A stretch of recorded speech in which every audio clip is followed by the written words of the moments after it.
Francis Ngannou has been the talk of the town as his UFC contract expired without any new terms being agreed. And some believe that Ngannou could have negotiated the terms in a better way. Yep, Michael Bisping believes the Predator mishandled negotiations with the UFC. The MMA factory in Paris, as they bring in guys.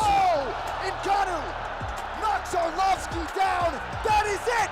The Predator! Now, we know that Bisping is extremely outspoken, especially when it comes to analyzing the UFC, so it was hardly a surprise when he completely went about his own way of analyzing the negotiation breakdown between Ngannou and the UFC. But if we're being honest, he does have a point. Basically, Bisping is under the impression that Ngannou wanted that fight with Tyson Fury. That's the main reason why he doesn't mind that much to walk away from the UFC, the platform that turned him into a superstar. And as per Bisping, Ngannou will come to regret this decision because walking away from the UFC isn't a good idea. The former champion believes that Francis is underestimating the number of eyes that have been on him in the MMA world, and once he leaves that, it'll be the end.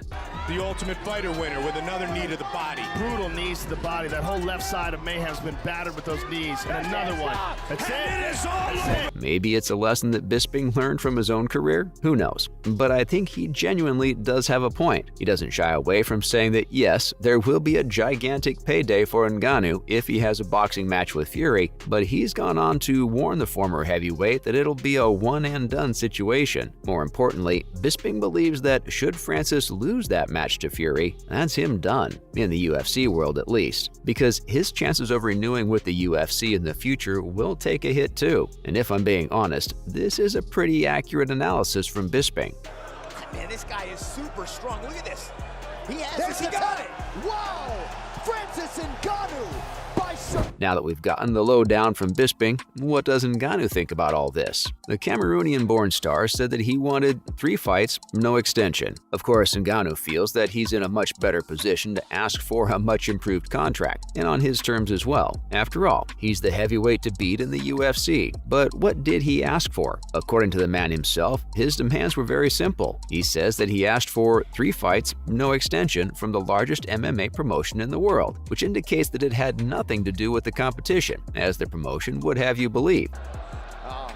uppercut. Yeah, he's done. That's it. Wow. Knockout. Vicious uppercut. Wow. Is anyone surprised? Of course, these are the tactics that promotions need to adapt when a star is on the way out. It's like our coping mechanism after a breakup, you know? Yeah, I'm better off without them. But this is serious stuff. The UFC risks losing a superstar because they didn't want to give him the 3 fights he wanted. Ngannou revealed that in those 3 fights, he wanted to face Jon Jones, hopefully twice, and Stipe Miocic once. And that's understandable. A 3rd fight with Miocic would settle the rivalry, and defeating Jones would be the icing on the cake. Unfortunately, it's not going to be that way. There were many other sticking points in the negotiations, according to Ngannou. He also revealed that he was asked to cover his own health insurance, which he didn't have an issue with, but he pointed out that the guys at the bottom can't do that. If that's one of the reasons he's walking away, then well done, Francis. However, the next step of his career won't be an easy one. More confident in it. Oh, he got hurt.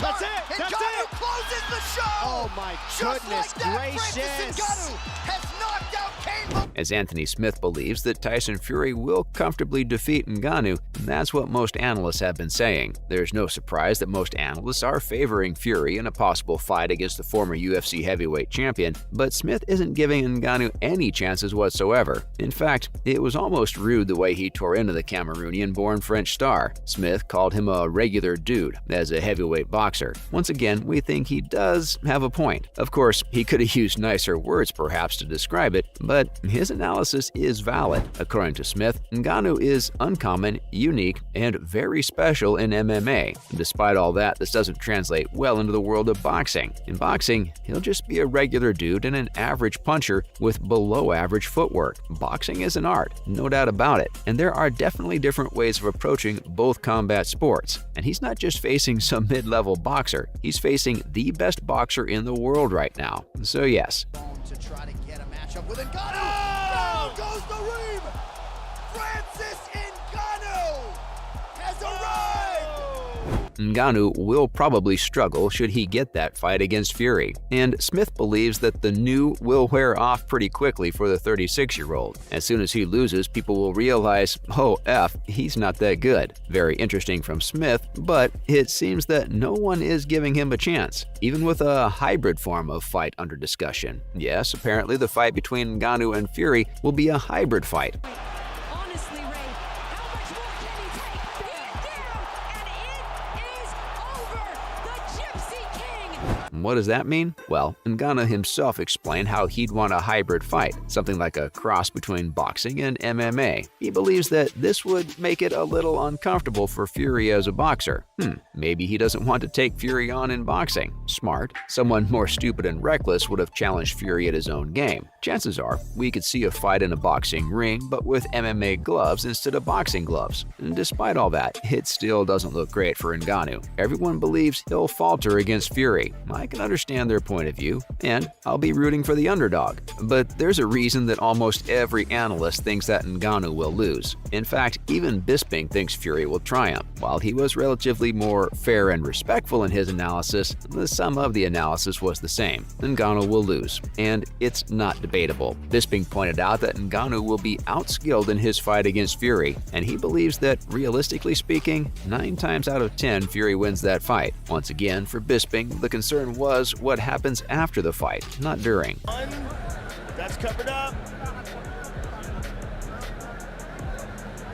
And again, that one gets through to the net. Considering he's been written off by most UFC analysts, it's not a wonder that everyone wants to know Ngannou's plans post-Fury fight. That too, if it happens. Well, we don't want to be brave and say the opposite, but then in hindsight, Ngannou's decision really makes no sense. He should have taken that contract. At the same time, though, many believe that the negotiations were doomed from the start. As Chris Rennie of MMA Squared speaks out in favor of Ngannou, he reveals his thoughts through a picture. They say that a picture speaks 1,000 words, and it's spot on. Only difference is that picture actually had words all over it, but it also had a drawing of Dana White with a tomato for a head, to maybe indicate anger. And he was talking to himself, saying how it wasn't fair that a completely undisclosed and unverifiable amount of money was offered to Ngannou and he didn't accept. Another comment talks about how there are ways to turn down fights, but asking for things that other fighters would benefit from is just crazy. Hilarious. This kind of sarcastic doodling has to be my favorite artwork. Rennie goes on to take a shot at White too, especially in the light of his most recent controversy, with White slapping his wife in the face and doesn't feel the need to reflect, and how you can't expect a person like that to understand why Ngannou wanted all that for the other fighters.